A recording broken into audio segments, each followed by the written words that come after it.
નમસ્કાર વિદ્યાર્થી મિત્રો, ફરી પાછા ઈ લર્નિંગ પ્રોગ્રામની અંદર હું નિલેશ પટેલ એસએન વિદ્યાલય શાળા પરિવાર વતી આપનું હાર્દિક સ્વાગત અને અભિવાદન કરું છું। વિદ્યાર્થી મિત્રો, આપણે ધોરણ 9 સામાજિક વિજ્ઞાન વિશે વાત કરતા હતા। એમાંનું આપણે પહેલું ચેપ્ટર ભારતમાં બ્રિટિશ સત્તાનો ઉદય જે આપણે કમ્પ્લીટ પૂર્ણ કરેલ છે। હવે એક નવા ટૉપિક સાથે, એક નવા વિષય સાથે હું ફરી પાછો આપની સમક્ષ રજૂ થયો છું। આપના અભ્યાસમાં મદદ માટે પાઠ નંબર 2, એક નવો પાઠ, જબરજસ્ત પાઠ, દેશ અને દુનિયાને વિદ્યાર્થીઓને જાણવા મળે એવો પાઠ, અને જે ભૂલ આપણે આગળના નેતાઓએ, આગળની પ્રજાએ કરી છે એવી ફરી પાછી ભૂલ હવેની પેઢી ન કરે એટલા માટે આ પાઠ ખૂબ અગત્યનો છે।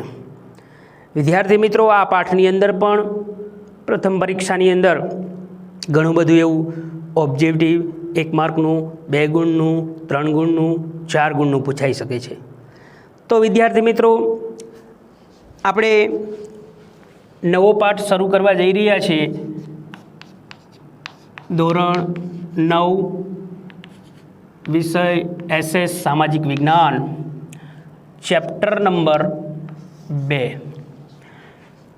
પાઠનું નામ છે પ્રથમ વિશ્વયુદ્ધ।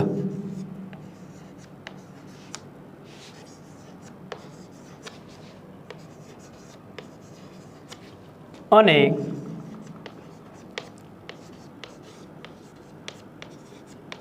રશિયન ક્રાંતિ।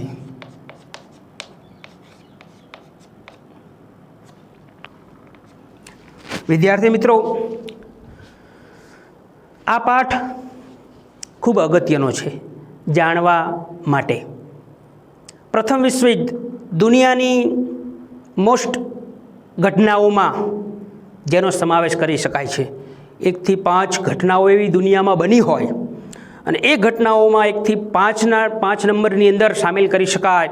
દુનિયાને ઝંઝોળી નાખીને છે, દુનિયાને એના માઠા પરિણામો ભોગવવા પડ્યા છે એવી ઘટના, અવિસ્મરણીય કહી શકાય એવી આ ઘટના પ્રથમ વિશ્વયુદ્ધ વિશે આપણે આ ચેપ્ટરની અંદર અભ્યાસ કરવાનો છે।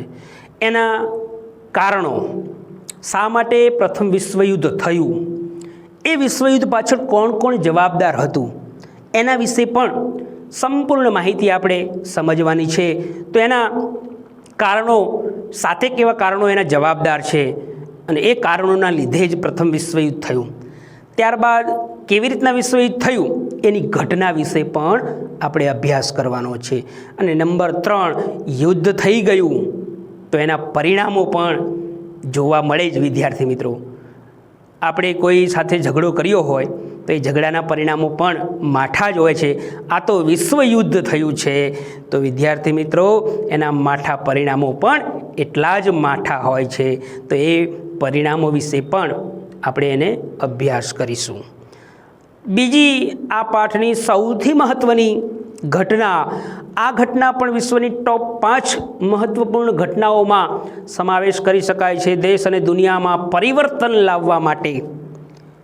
આ ઘટના એટલે કે રશિયન ક્રાંતિ।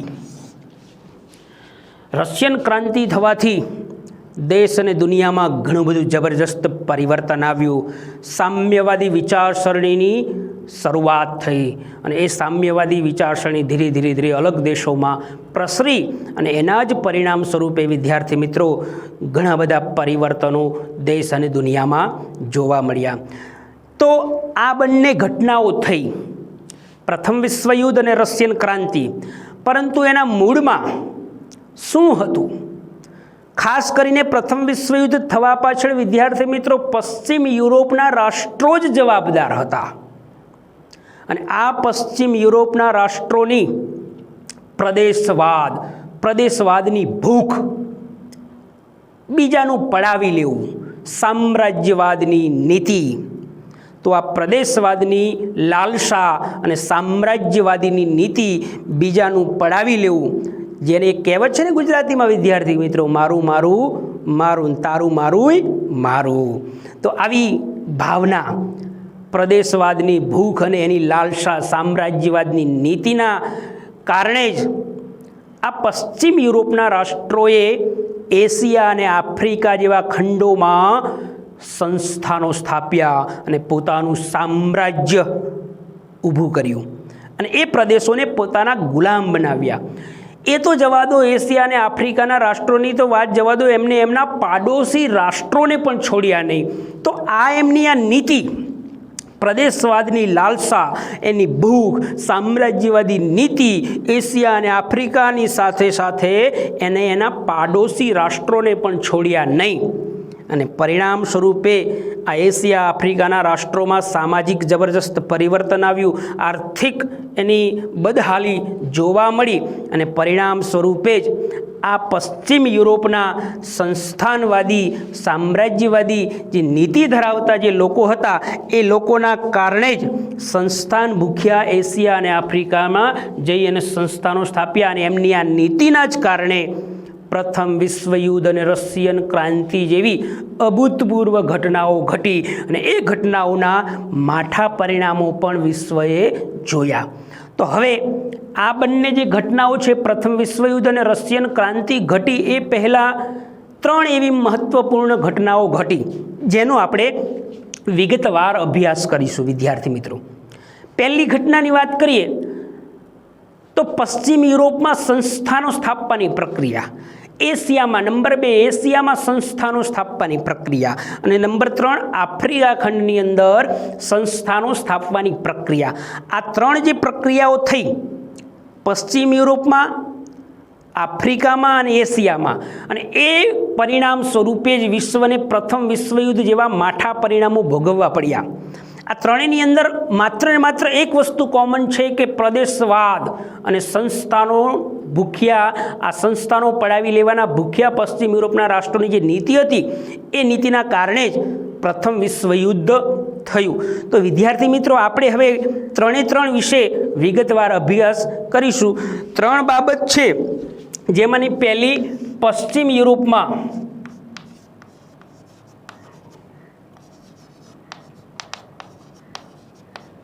સંસ્થાનો સ્થાપવાની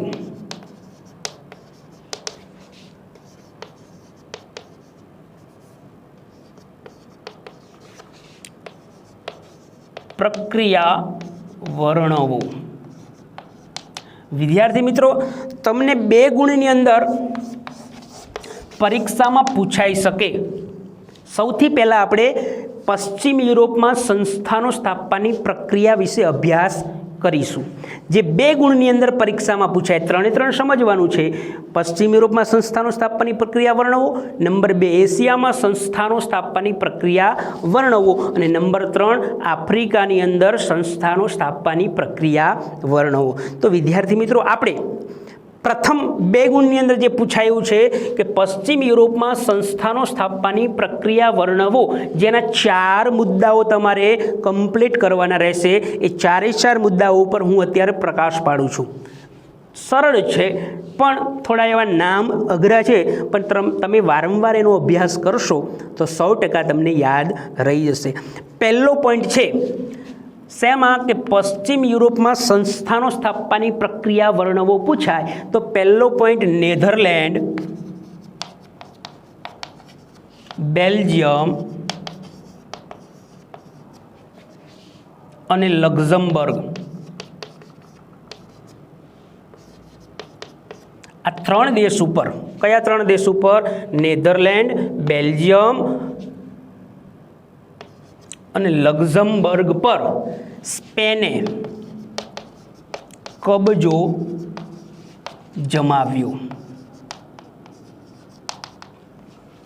યાદ રાખજો વિદ્યાર્થી મિત્રો, પહેલો પોઈન્ટ પશ્ચિમ યુરોપમાં સંસ્થાનો સ્થાપવાની પ્રક્રિયા વર્ણવોમાં નેધરલેન્ડ, બેલ્જિયમ અને લક્ઝમબર્ગ આ 3 દેશો પશ્ચિમ યુરોપના છે. અને આ ચોથો દેશ એ પણ પશ્ચિમ યુરોપનો ખંડનો જ આ દેશ છે, જેને સ્પેને નેધરલેન્ડ, બેલ્જિયમ અને લેક્ઝમબર્ગ પર કબજો જમાવ્યો.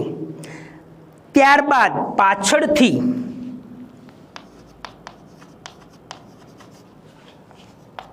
તેના કેટલાક પ્રદેશો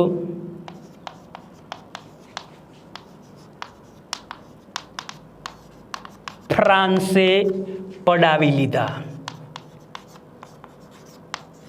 જુઓ વિદ્યાર્થી મિત્રો, અંદરો અંદરની આ લડાઈ, પ્રદેશવાદ, સંસ્થાનો ભૂખ્યા પશ્ચિમ યુરોપના રાષ્ટ્રોએ પોતાના રાષ્ટ્રોને પણ છોડ્યા નહીં. એના જ ભાગરૂપે નેધરલેન્ડ, બેલ્જિયમ અને લેક્ઝમબર્ગ પર સ્પેન દેશે કબજો જમાવ્યો.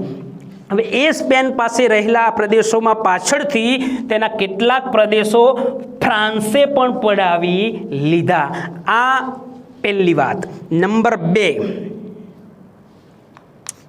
બીજા નંબરમાં તો કે પોર્ટુગલનો રાજા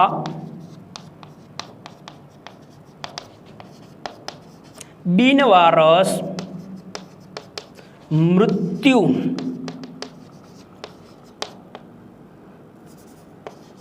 પામતા. પોર્ટુગલ દેશ છે એ પણ પશ્ચિમ યુરોપનો રાષ્ટ્ર છે. તો એ પોર્ટુગલનો રાજા બિનવારસ મૃત્યુ પામતા સ્પેનના રાજા ફિબીટસ બીજો. આ પોર્ટુગલનો રાજા બિનવારસ મૃત્યુ પામતા એટલે કે એને એક પણ પુત્ર એક પણ પુત્રી ન હતી, એટલે એનો પ્રદેશ સ્પેનના રાજા ફિબીટસ બીજાએ લોહીના સંબંધે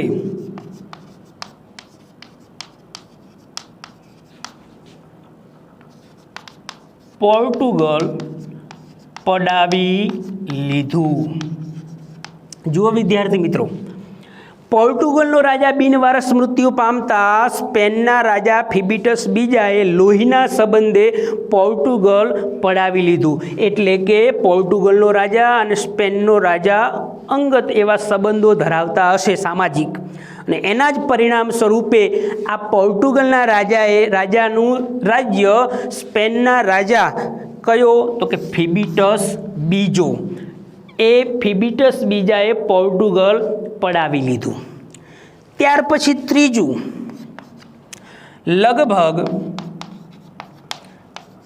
6 દાયકા સુધી, દાયકા એટલે 60 વર્ષ, 6 દાયકા ન લખો અને 60 વર્ષ પણ લખી શકો છો.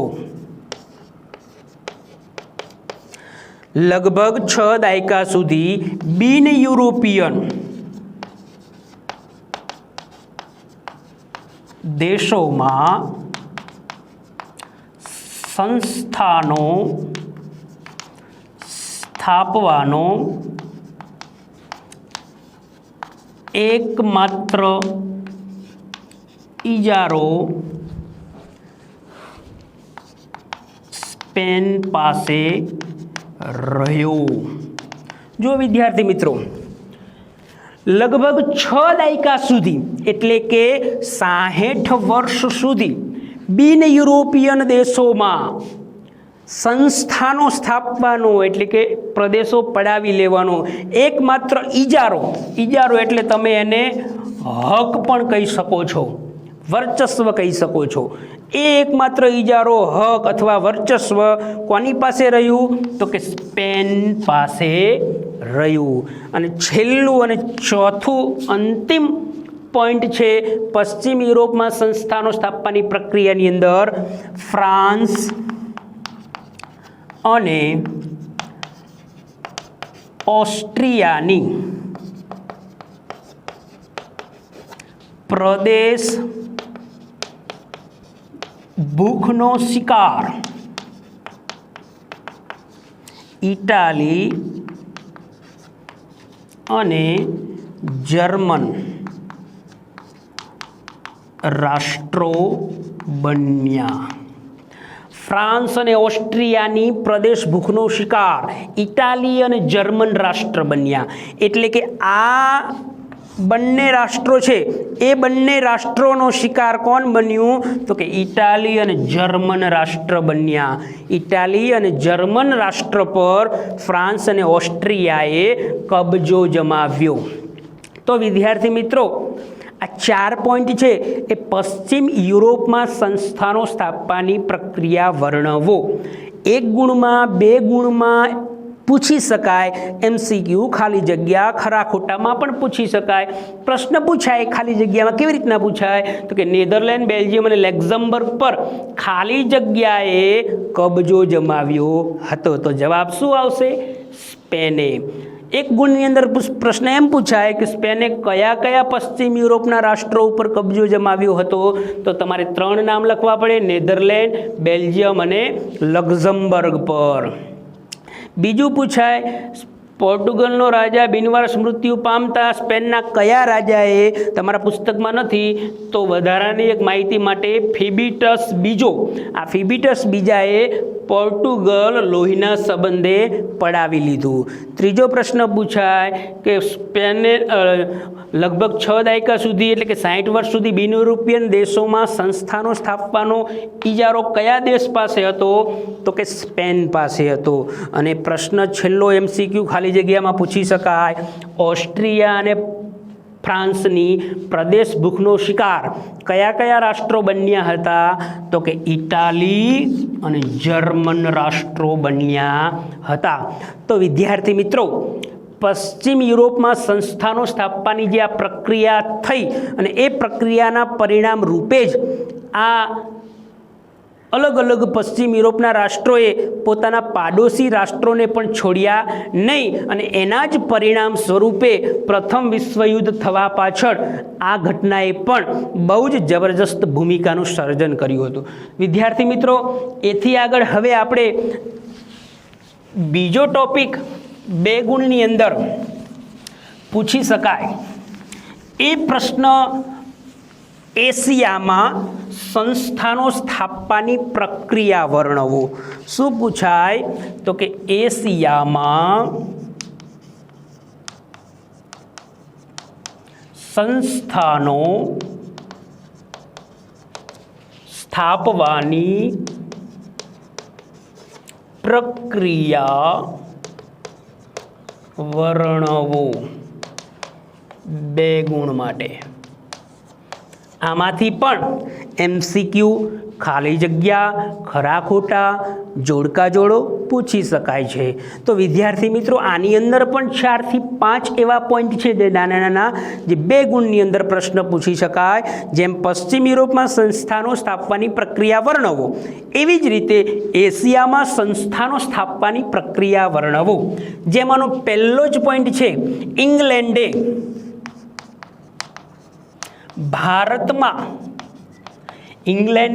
ભારતમાં પગદંડો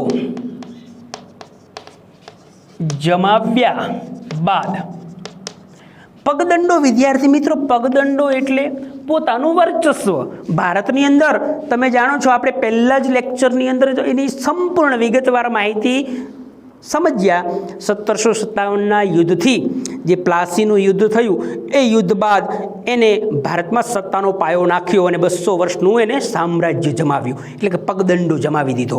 હવે એને ભારતમાં પોતાનો પગદંડો જમાવ્યા બાદ શું કર્યું તો કે એના પાડોશી રાષ્ટ્રો પણ, ઇંગ્લેન્ડે ભારતમાં પગદંડો જમાવ્યા બાદ ભારતના પાડોશી રાષ્ટ્રો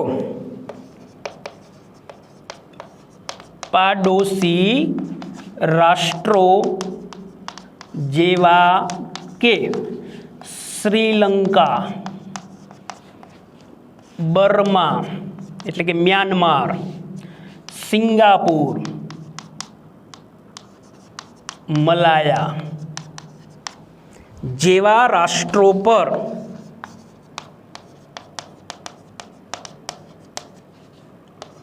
પોતાનું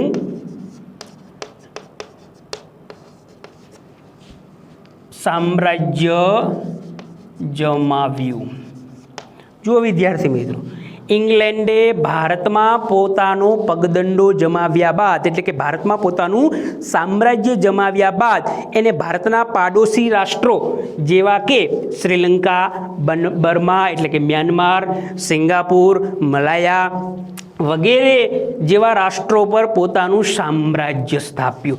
એટલે વિદ્યાર્થી મિત્રો, હવે એશિયામાં પણ પશ્ચિમ યુરોપના રાષ્ટ્રોએ પોતાનું સામ્રાજ્યવાદ, પ્રદેશ ભૂખની લાલસા અને એના પરિણામ સ્વરૂપે એશિયામાં પણ વેપારી મથકો, સામ્રાજ્યવાદ, પ્રદેશવાદ અને પોતાના વર્ચસ્વ વધારવાના પ્રયાસો કર્યા. એથી આગળ ભારત બાદ ઇંગ્લેન્ડે ચીનમાં પણ પ્રવેશ કરી ઇંગ્લેન્ડે ભારતમાં જમાવ્યું. મ્યાનમાર, મલાયા, સિંગાપુર, શ્રીલંકા જેવા રાષ્ટ્રોમાં જમાવ્યા બાદ એને ચીનમાં પણ પોતાનો પ્રવેશ કર્યો અને ચીનમાં કેન્ટોન બંદરે, યાદ રાખજો વિદ્યાર્થી મિત્રો, ઇંગ્લેન્ડે ચીનમાં કયા બંદરે શેનો વેપાર શરૂ કર્યો? તો કે અફીણનો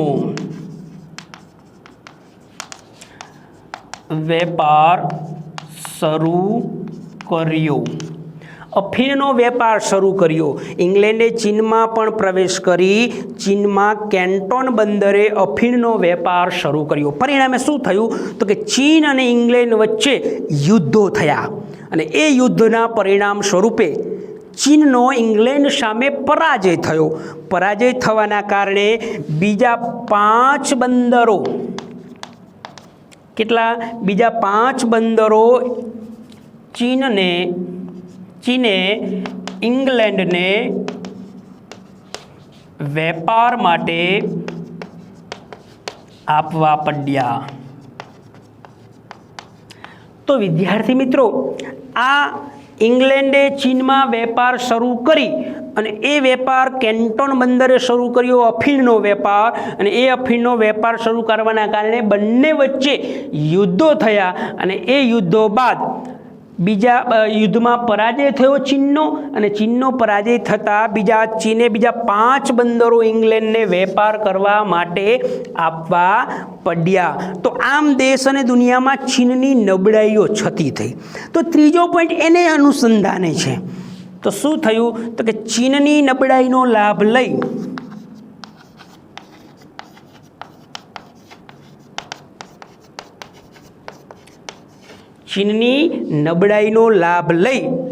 બીજા ઘણા બધા એવા પશ્ચિમ યુરોપના રાષ્ટ્રો જેવા કે જર્મની, રશિયા, ફ્રાન્સ, એની સાથે સાથે બેલ્જિયમ, અમેરિકા જેવા અનેક દેશોએ ચીનમાં વેપાર કરી અને પોતાના રાજકીય હિતોને સ્થાપિત કર્યા. એટલે કે ઇંગ્લેન્ડ સામે ચીનનો પરાજય થવાથી બીજા 5 બંદરો આપ્યા અને પરિણામે પરાજય થવાથી દેશ અને દુનિયામાં ચીનની નબળાઈઓ છતી થઈ. તો એ નબળાઈઓ છતી થવાના કારણે બીજા અન્ય રાષ્ટ્રો પણ જેવા કે જર્મની, રશિયા, ફ્રાન્સ, બેલ્જિયમ અને અમેરિકા જેવા રાષ્ટ્રોએ પણ ચીનમાં પોતાના સંસ્થાનો સ્થાપી અને વેપાર અને રાજકીય હિતો સિદ્ધ કર્યા. છેલ્લો પોઈન્ટ, પશ્ચિમ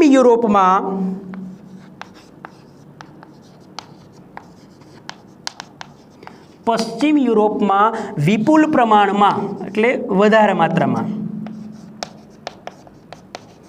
ખનિજ તેલ હોવાથી વિપુલ માત્રામાં પશ્ચિમ એશિયા, યુરોપ નહીં હો વિદ્યાર્થી મિત્રો, પશ્ચિમ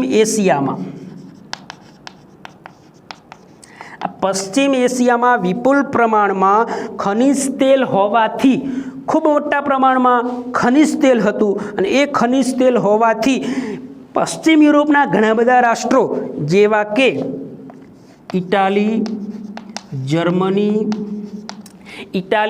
જર્મની, રશિયા, અમેરિકા,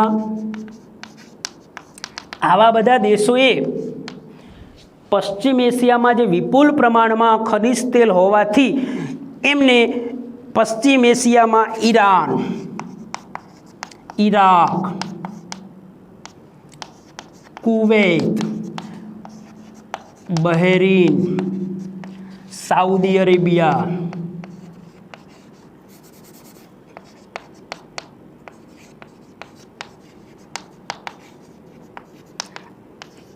જેવા વગેરે દેશોમાં પોતાની તેલ કંપનીઓ સ્થાપી અને પોતાના વેપારિક અને સામ્રાજ્યિક એ હેતુઓ હતા એને પણ સ્થાપિત કર્યા.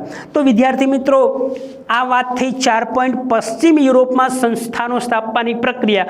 આ જે સંસ્થાનો સ્થાપવાની પ્રક્રિયા છે એ પણ પ્રથમ વિશ્વયુદ્ધ માટે જવાબદાર કારણ સાબિત થયું. એને ભૂમિકાનું સર્જન કર્યું. ઇંગ્લેન્ડે ભારતમાં પગદંડો જમાવ્યા બાદ ભારતના પાડોશી રાષ્ટ્રો શ્રીલંકા, બર્મા, સિંગાપુર અને મલાયા જેવા દેશોમાં પોતાનું સામ્રાજ્ય સ્થાપ્યું. નંબર 2, ઇંગ્લેન્ડે ચીનમાં પણ પ્રવેશ કરી ચીનના કેન્ટોન બંદરે અફીણનો વેપાર શરૂ કર્યો. પરિણામે બંને વચ્ચે યુદ્ધો થયા. યુદ્ધમાં ચીનનો પરાજય થવાથી બીજા 5 બંદરો ચીને ઇંગ્લેન્ડને વેપાર કરવા આપવા પડ્યા. ત્યાર પછી વિદ્યાર્થી મિત્રો, ચીનની નબળાઈનો લાભ લઈ બીજા પશ્ચિમ યુરોપના રાષ્ટ્રો જર્મની, રશિયા, ફ્રાન્સ અને બેલ્જિયમ, અમેરિકા જેવા રાષ્ટ્રોએ પણ પોતાના વેપારિક સામ્રાજ્ય ચીનમાં જમાવી અને વેપાર અને રાજકીય હિતો સિદ્ધ કર્યા. ચોથો અને અંતિમ પોઈન્ટ, પશ્ચિમ એશિયામાં વિપુલ પ્રમાણમાં ખનિજ તેલ હોવાથી ઇટાલી, જર્મની, રશિયા અને અમેરિકા જેવા રાષ્ટ્રોએ Iran, Iraq, Saudi Arabia, Kuwait અને બહેરીન જેવા પશ્ચિમ એશિયાના રાષ્ટ્રો જ્યાં વિપુલ પ્રમાણમાં ખનિજ તેલ હોવાથી ત્યાં તેલ કંપનીઓ સ્થાપી અને પોતાના હિતો સ્થાપિત કર્યા. તો વિદ્યાર્થી મિત્રો, આજે આપણે આ 2 ટોપિક વિશે વિગતવાર ચર્ચા કરી. તમે આનો અભ્યાસ કરજો. 1 ગુણમાં 2 ગુણમાં ઘણું બધું એક પોઈન્ટની અંદર પ્રશ્ન પૂછાઈ શકે, અથવા 2 ગુણમાં એશિયામાં સંસ્થાનો સ્થાપવાની પ્રક્રિયા વર્ણો અથવા પશ્ચિમ યુરોપમાં સંસ્થાનો સ્થાપવાની પ્રક્રિયા વર્ણો. આજે આપણે પહેલા લેક્ચરની અંદર પાઠ નંબર 2 પ્રથમ વિશ્વયુદ્ધ અને રશિયન ક્રાંતિમાં 2 પોઈન્ટનો અભ્યાસ કર્યો. તમે એનો વિગતવાર અભ્યાસ કરશો.